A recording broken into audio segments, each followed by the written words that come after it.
Good evening and welcome to episode 99 of Mystery, Murder, and Mayhem.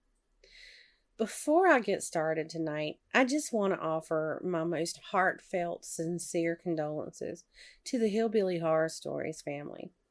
The hosts of that podcast, Jerry and Tracy Pauley, they had to say see you later to their precious little dog Ninja on the 15th of this month. Now, if you listen to them, you know that Ninja has been a big part of their show over the years, even adding his little barks to add his 2 cents worth in. And he will sorely be missed by the Pollies and their audience as well. And they had Ninja for 10.5 years, so I'm sure they're feeling like a big part of them is missing. But really, no matter how long you've had a fur baby, it's a devastating loss.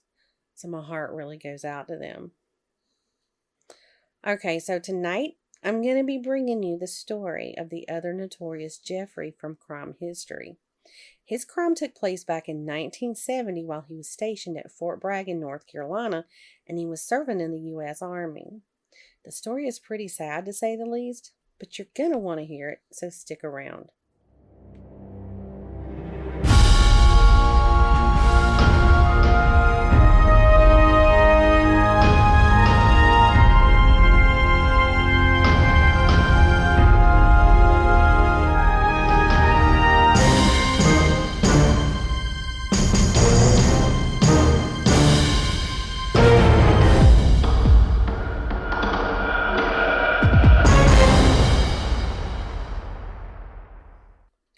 On the morning of February 17, 1970, a call came into Fort Bragg dispatch at 3:42 a.m.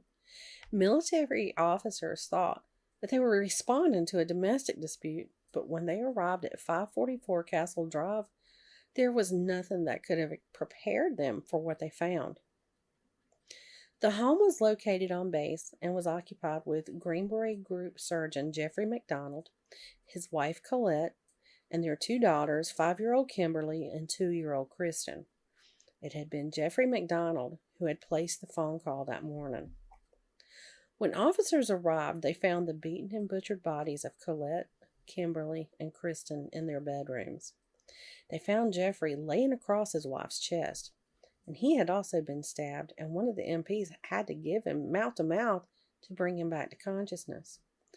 Once he was awake, he proceeded to tell the officers that he had been attacked while he was in the living room by an African American male with some type of club, and there had also been 2 white males armed with knives. Behind them was a white female chanting, quote, "Acid is groovy, kill the pigs," end quote.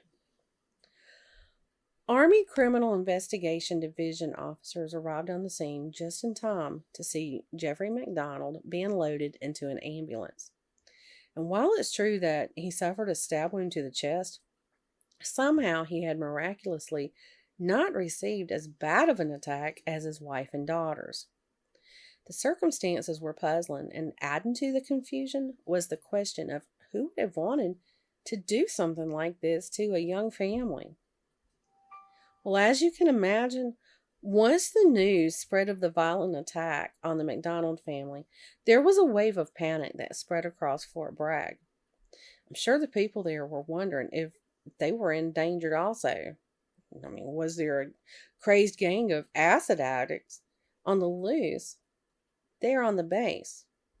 And because of these fears, police had to act fast to find those responsible and bring peace back to the community.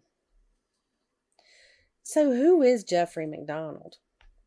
McDonald was born in the Queensboro of New York on October the 12th, 1943, and he grew up on Long Island.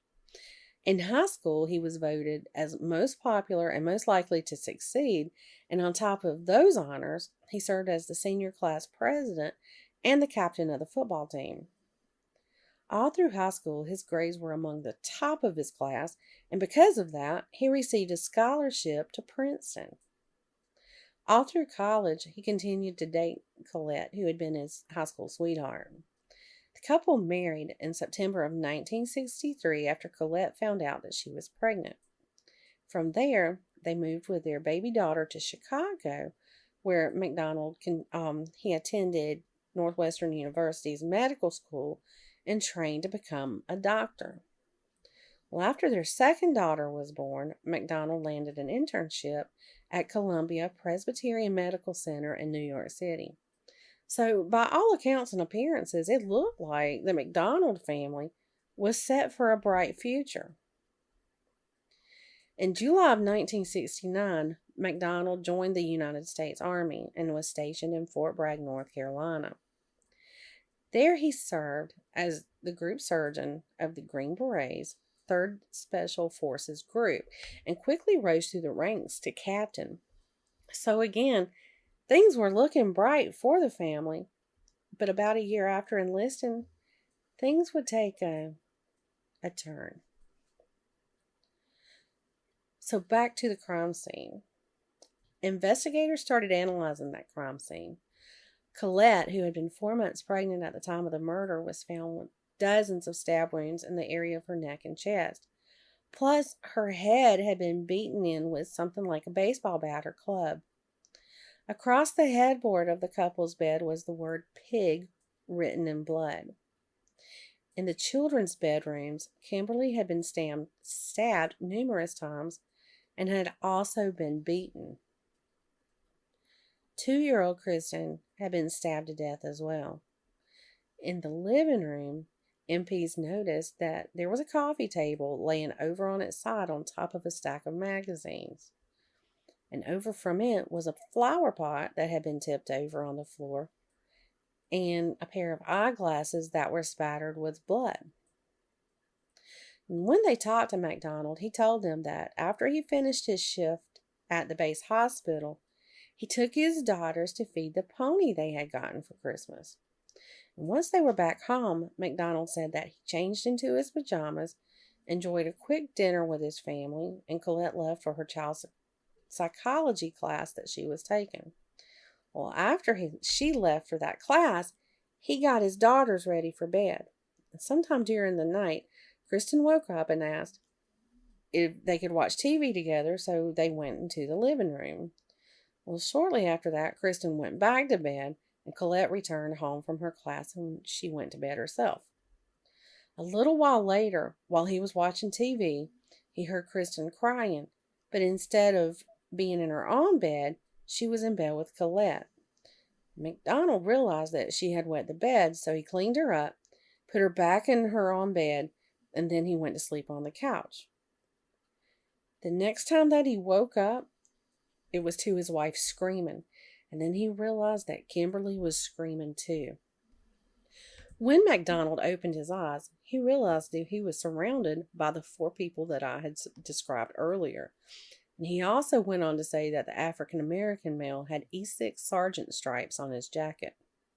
When he tried to get up off the couch, he was hit over the head with the club, and then he felt a sharp pain on the right side of his chest. He continued trying to fight with his attackers, though, until another strike from the club sent him tumbling down some stairs towards the bedrooms, and he lay there unconscious for a while.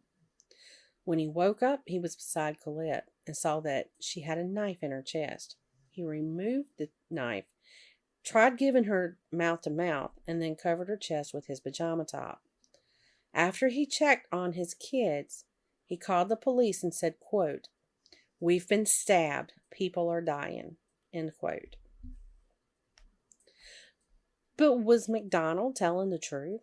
Investigators knew that they couldn't just go completely on his word. In fact, they had some doubts about his story. One thing that they had questions about was why wouldn't they have knocked him out first before attacking Colette and his daughters? I mean, Jeffrey would have been the biggest obstacle to overcome, and he would have tried to stop him, right? And another thing was that in comparison to the injuries that his wife and kids had sustained, his were very minor. And then there was all this physical evidence that just didn't back up what he had told them. Now, there was the tipped over plant and coffee table, but other than that, there wasn't much that suggested a struggle had truly taken place. McDonald told the police that the assailants had slashed at him like numerous times, I guess like slinging the knife around trying to stab him. But there were no fibers found on the knife from his pajamas. Yet there were many found underneath Colette and in the children's room.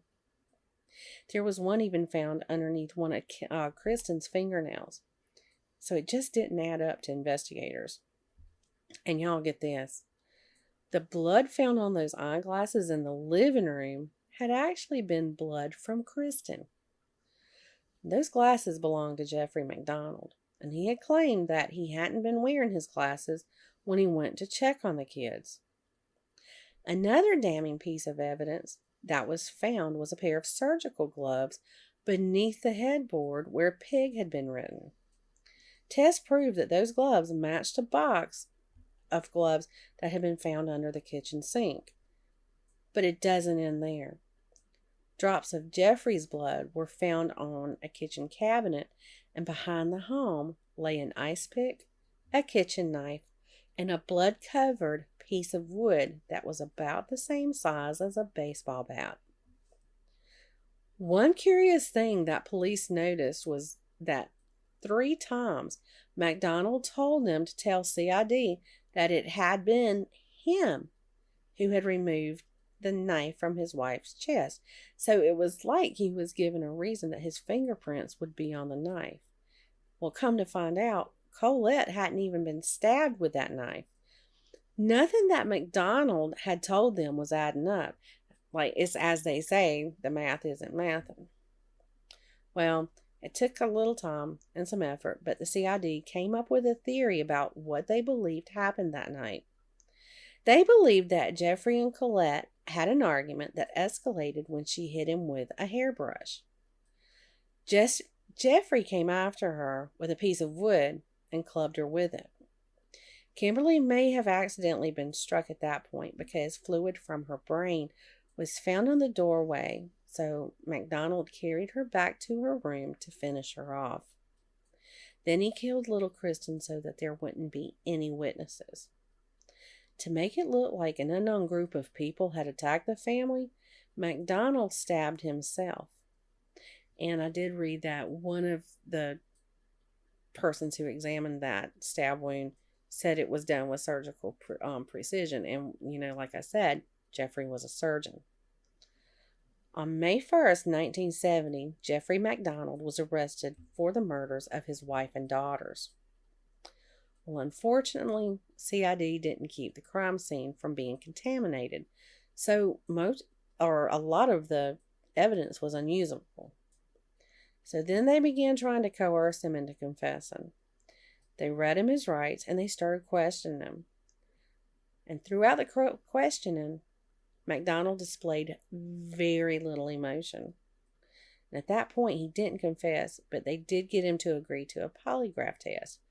But after leaving the CID building, he changed his mind.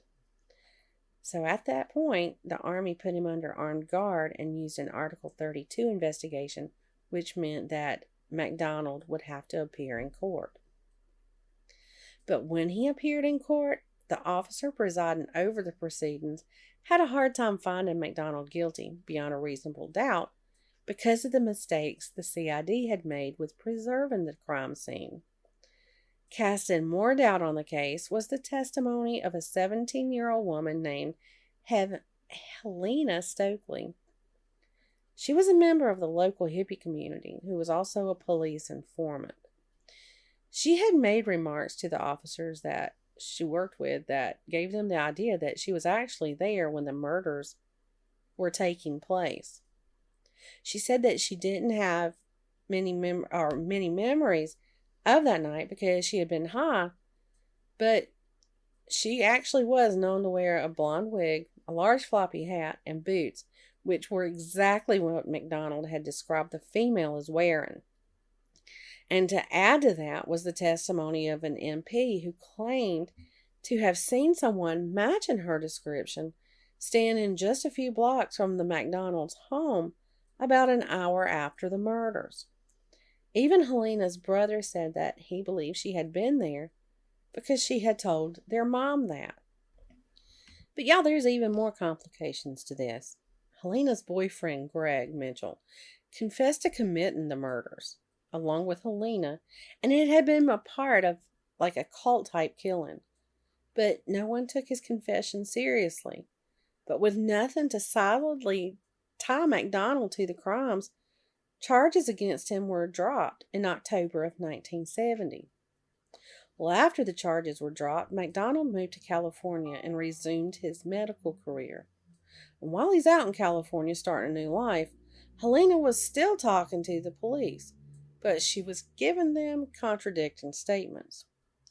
And the CID, they decided that enough was enough and tested a sample of her hair against those that had been found at the crime scene. And guess what? There was no match. Colette's family wasn't willing to let it all go without justice. Colette's stepfather, Freddie Kassab, kept pushing and pushing to have investigators keep working on the case. He had even done a little investigating himself and found more holes in MacDonald's story. For instance, he had said that he saw a blood bubble from Kimberly's chest, but she hadn't even been stabbed in the chest. The case finally went to trial, and he was given 3 life sentences for the murders of Colette, Kimberly, and Kristen on August 29, 1979. But in 1980, MacDonald appealed the conviction, and the Fourth Court of Appeals found and ruled that his right to a speedy trial had been violated, and he was released from prison. I mean, seriously. But in 1982, the Supreme Court reversed that ruling, so MacDonald was locked back up to finish his sentence. In 2005, his parole was denied, and then in 2020, he used the pandemic as a plea to get out of prison on the grounds of potential death if he did happen to get COVID-19. But he was denied that request and continues to serve his sentence in a federal prison in Maryland.